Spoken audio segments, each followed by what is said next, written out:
If someone is watching going, Tom, tell me, like, what did you do to even get started? How did you have that courage to say, I'm going to do January, I'm going to stick at it? Were there any moments where you actually fell back and then had to get back on the horse again? Like, just walk us through that a little bit more for anyone who is watching going, Tom, mate, I want to be in your position in like 6 months. I didn't fall back on it. I have done in the past. Like, I've had periods of my life where I'd given up drinking and then gone back to drinking. But this time, I don't know, it was just different. I really worked to sort of change my mindset. I really asked myself, like, why do you drink? Why are you drinking? And a lot of the time, my answer would be to feel more comfortable in the social environment. Yeah.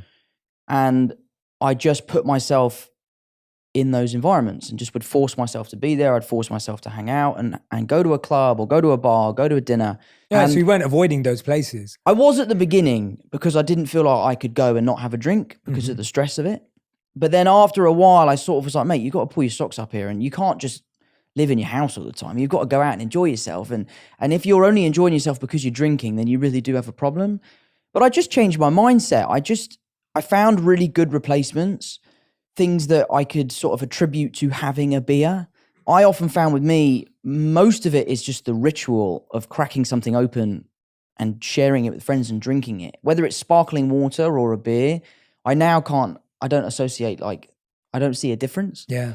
But I think it's different for everyone. Yeah. I had a great support system. Jack is one of my best mates and we travel all over the world. He doesn't drink, and doing it with him was a really helpful experience for me. My brother is always on the road with me. He was very supportive.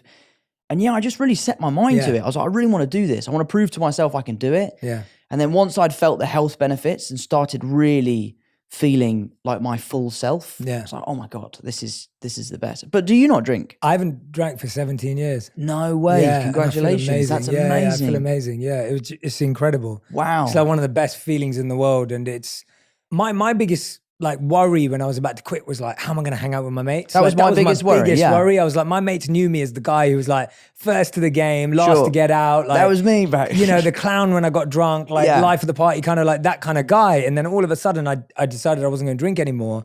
I was like, crap, how am I going to fit in? And what was really interesting for me is not relying on drinking made me rely on qualities and skills I had that were actually better. Yeah. So now that I couldn't drink as an excuse to hang with the lads, I was bringing out parts of my personality that I probably would have just hidden away or ignored. Yeah. And all of a sudden you were actually getting respected and liked for who you were rather than the person who you were when you were drunk.